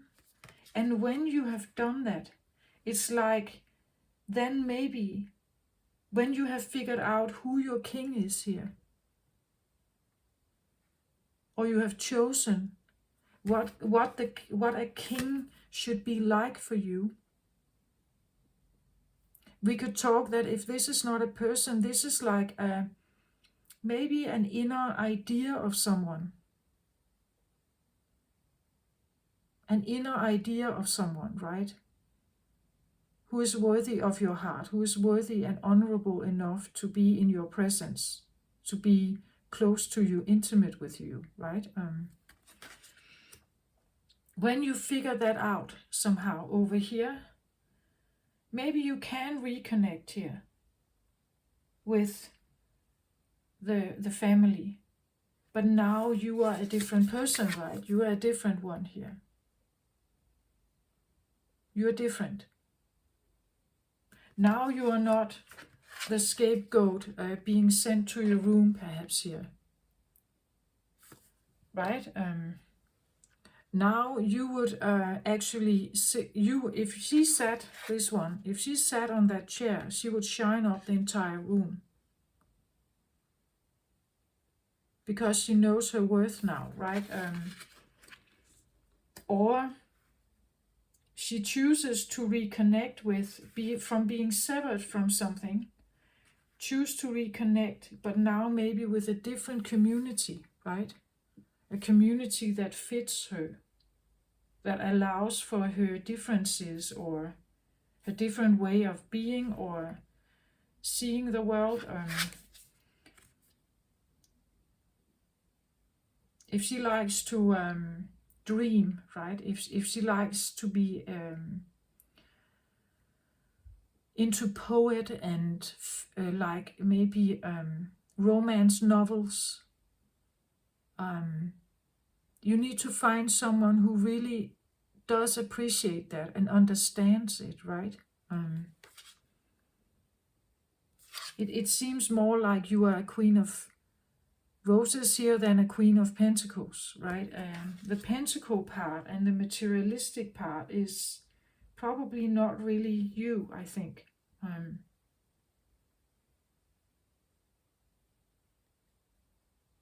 This could even talk about that you realize now how this has affected you, right? To understand yourself fully, maybe you need to touch back into the community you came from to figure something out here that can help you grow even further, right? She's a queen of roses, which is great, but you can become an empress.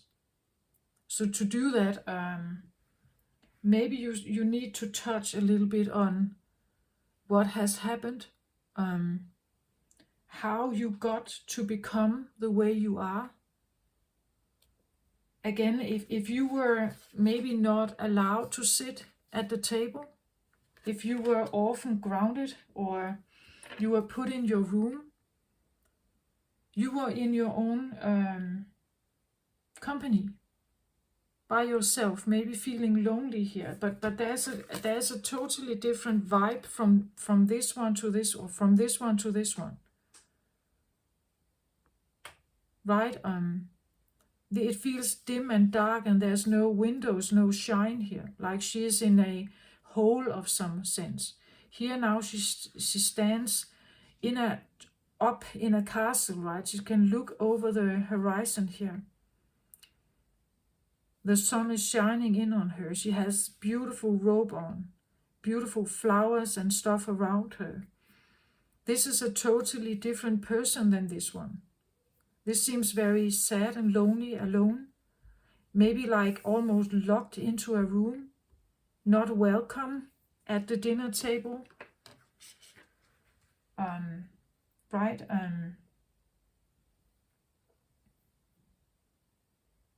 And if you should be here, you had to sit over here. like you are not part of the family. So it could be the feeling you are an outcast, and maybe you interpret it as bad, but actually I feel like you're the only one with light, because the others, they have been like, they have been in the in the company of this one, which is all about material wealth. It's self-serving. It's a very self-absorbed environment, right? You're the only one who was not, I think. Queen of Cups here. It's almost like you didn't belong in this group. We could even see it like these were the businessmen, right? Always occupied with numbers and sales and bottom lines and money, right? And when you came into the room, it's like you were not part of this. You are in a totally different world. You live in a different world. You have a different awareness. The value, you have different values. Money is maybe not like you like beauty, right? You like the roses, the red roses, maybe. You like the red roses, the red robe. There are a lot of red flowers around her actually here. Maybe you really like red roses, right? A symbol of love and everything. Maybe you like a romance. You are into magic, a more magical inner world. Love stories, romantic movies. The knight in shining armor, right? Not the knight in of wands, right? Not the knight of wands, who is maybe always he can be very passionate, but is his passion, right? He can be a bit forceful, a bit very like forthcoming in his request, right? And she is more gentle, this one. As I said, she can be an empath, like a rich inner fantasy life. There could be fairy tales here, right? And she needs to find someone who really understands that and appreciates how she moves in life, what moves her. Because on the other hand, she is very caring, very considerate, very empathic, very good at understanding other people's emotions. She's a caring friend. She's a caretaker. So she wants to care for the people she loves. She's a helper. But she needs to be appreciated in what she does, right? But that's like her natural way of being. She's like that, and she's not into force at all, like that forcing and fiery aggressiveness is not at all her thing here. Maybe this king is like a gentleman, right? Maybe he's a kind, gentle person, not forceful, not putting a pressure on her. She has done that enough herself, right? To make her grow up and become a queen, an adult woman here.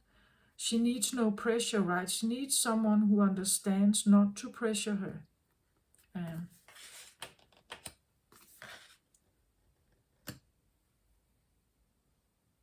And to appreciate maybe her romantic side, right? Her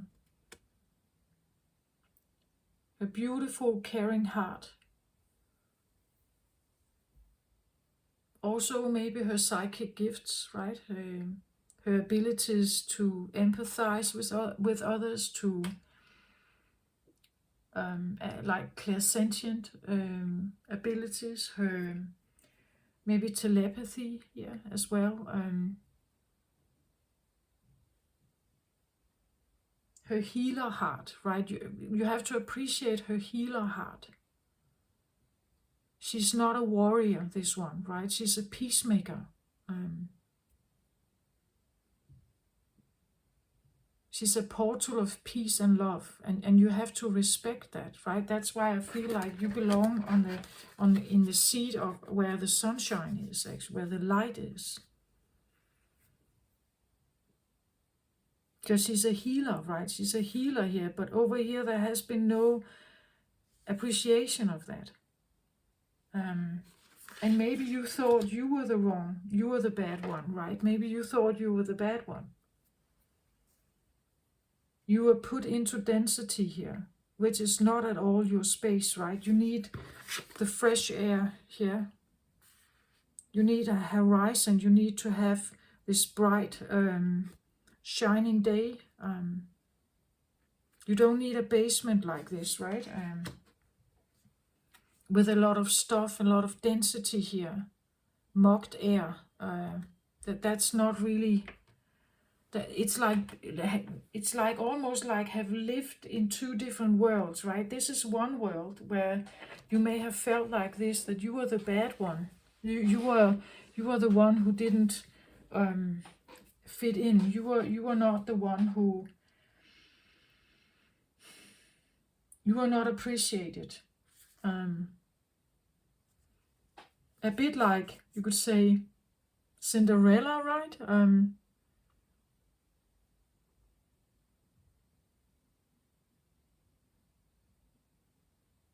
Like you were scapegoated for being the beautiful one, maybe, right? And you didn't know it, right? You had no idea. But it was because you were like this, right? And they are not into that, right? They are into hard work and sensitivity and tears, and romance is something. It's just a dream world. We can't use that, right? That is not something we can. You can't get anywhere with that. You're a dreamer, right? It's a fantasy world. How are you supposed to build your life on that, right? But maybe you can actually use your fantasy, your dreamer tendency, your daydreaming, romantic tendency for something here. Maybe you can be a fantastic writer, right? Maybe you're a talented psychic here. Let's have a card from the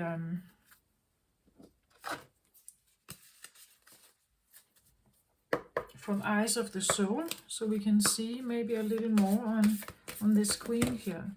Because I think, first of all, it's like the queen changes her view, right, on who may be right for her.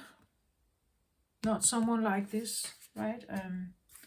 That you need someone like this in your life instead. This could be this card can talk about that these are the qualities you look for in people in general, people in your life, a new romance, but also friends, family, or new family, you could say, you want to connect with, that you're looking for qualities like that now, right? But that's maybe not what you used to, again, because you may have grown up in this, right? So this became the familiar stuff. Familiar, but maybe not good, right? Now you're figuring out what's actually good for me, and that then you're ending up with like something like this. So this is now in your view, right? This is what you're looking for now. This is what you want to allow into your life, not more of this, right? This is what you want to allow in. And when she becomes aware of what she wants to allow and not allow in her life, she's growing up. She's becoming more mature. And maybe that's the miraculous healing here. Because we could even talk about that this is like the family you were in, and again, you were only allowed to sit here, and maybe you were not even allowed all times. Or even if you sat there, you had to be like invisible. Don't speak. Almost like if you sit there, you are invisible to us, right? You can sit over there. You don't belong here. So if you want to continue staying who you are or how you are, you have to sit over there. You are an alien to us. We don't like that. We don't like you. So you sit over there. You cannot be part of our jolly conversation. You're put in your room or shamed or something, right? And if you have to attend and you sit on the chair, you sit like you are invisible. We don't hear you. We don't see you. You don't say anything. You could just as well be in your room, right? So coming from a place where you were supposed to be, where you were maybe regarded as an alien or an outcast, to becoming a queen here, who actually loves herself and loves everything around her and sees the beauty of the world, that could be quite miraculous. That could be the idea of the two worlds, like coming from one world where you experience world in one way and becoming a totally different person where you experience and exist in the world. It's like two different existences here. You exist and experience in two different ways here.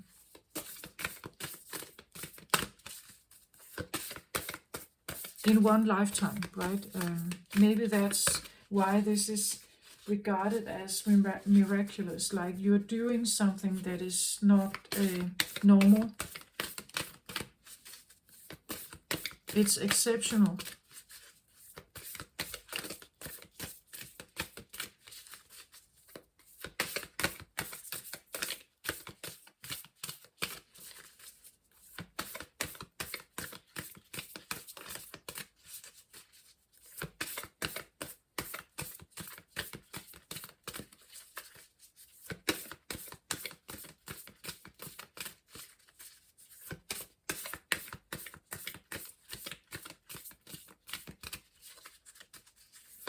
Okay, so let's have a card of the Eyes of the Soul Oracle.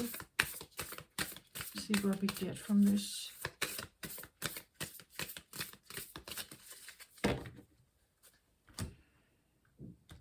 So if we can get maybe a little more glimpse into this Queen of Cups energy.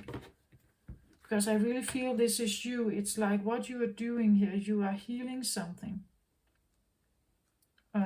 Or you're healing something about yourself, that now you see something differently, right?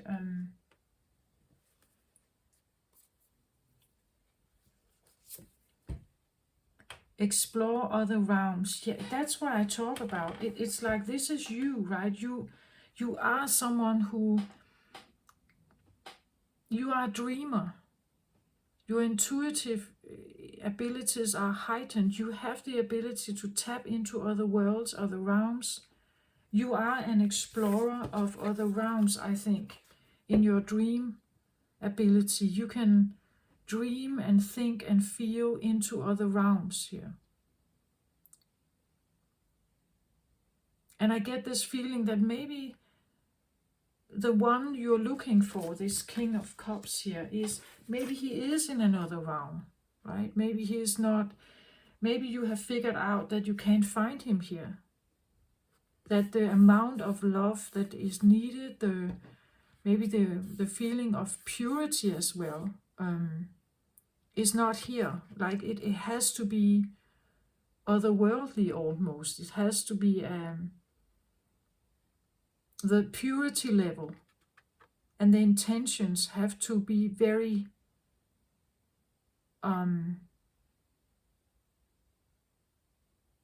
very special somehow.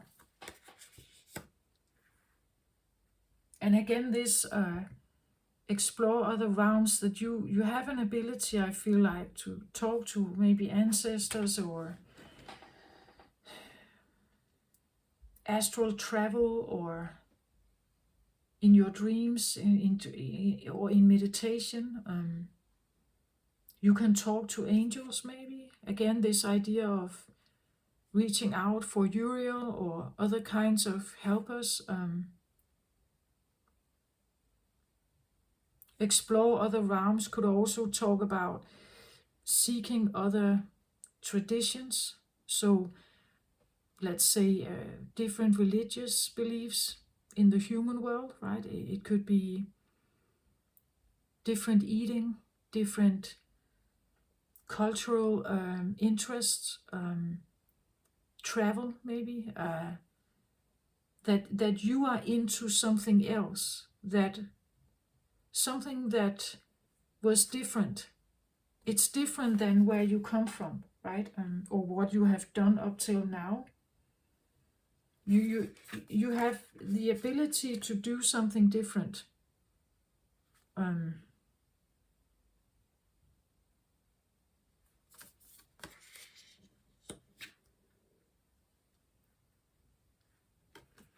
Explore other realms could actually be allow yourself to dream, right? Allow yourself to float off in dreamscape and just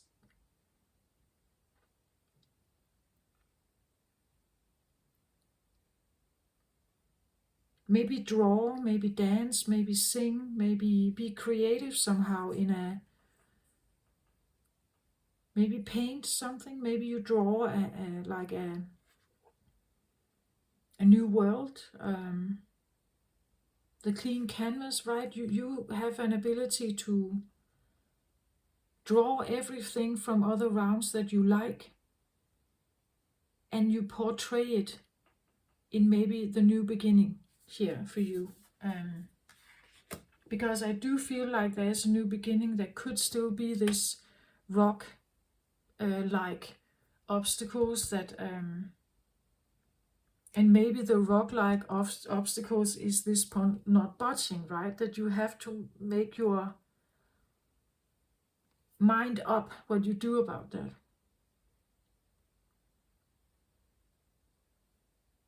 If you don't let this influence you anymore, if it doesn't have a hold on you anymore somehow, you can explore everything. You can go where you want. You can take trips to wherever you want.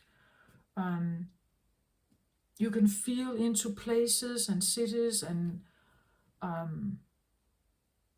you can explore your Queen of Cups-ness, your Queen of Roses abilities, right? You can visit places. You can go on retreats. You can, but it means that maybe you need to let something be somehow, because it doesn't really value you, right? It's self-serving. It does whatever it wants anyway.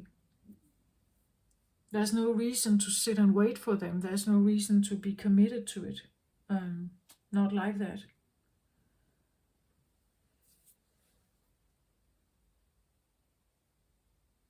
And you can have something else, I think. From being invisible to becoming a queen here. And go explore, right? Travel. Go on car trips, whatever that means. other cities, other places.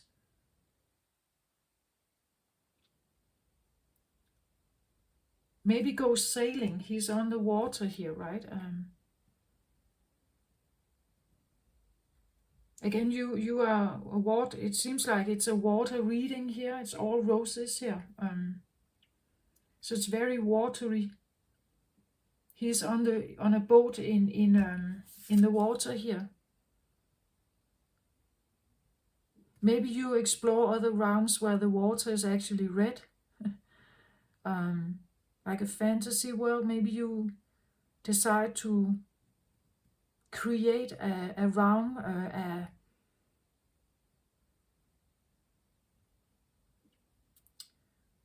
you could say a safe zone, a Zen garden that is yours, right? And when you go into this Zen garden, you can meet your beloved, you can meet all kinds of fantasy figures and maybe magical creatures, and you can explore there, you can laugh there, you can enjoy yourself there. The water is perfect, it's never too cold, right? There, maybe the fish can speak to you, and there are mermaids, and you know, all that kind of a dream, a Zen garden somehow. And maybe you explore a Zen garden. This could be the feeling that you connect with Lemuria or something like that. Take that how it resonates, right? It's just the color kind of strikes me, this pink, like rosy red, like light to it, right? It's a bit like rose-colored glasses, right? You can create a rose-colored glasses book, maybe you write a book here, envision something, right? And it goes hand in hand with a Queen of Cups energy. That's exactly how she is.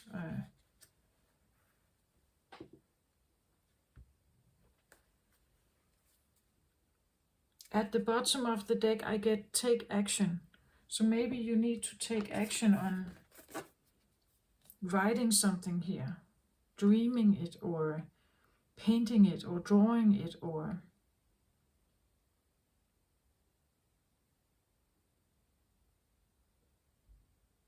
because it's your new beginning, right? It's also, it's not just something you can fantasize about, it's also your new beginning. And in this place, perhaps, this guy is, right? Maybe he's in here. This one.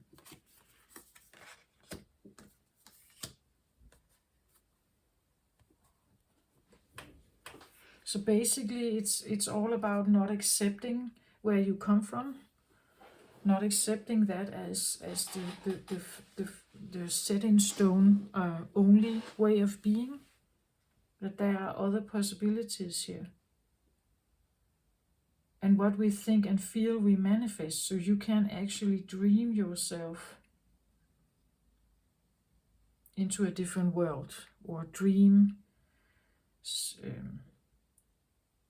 imagine or envisioning something, and then you can attract it to you.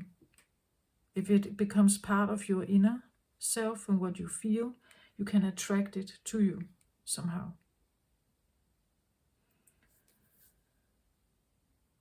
Yeah, this is what I feel like I have for you this time around. I hope this helped you somehow. Please take very good care of yourself out there. I send you my very best. Love and light to you. Bye-bye.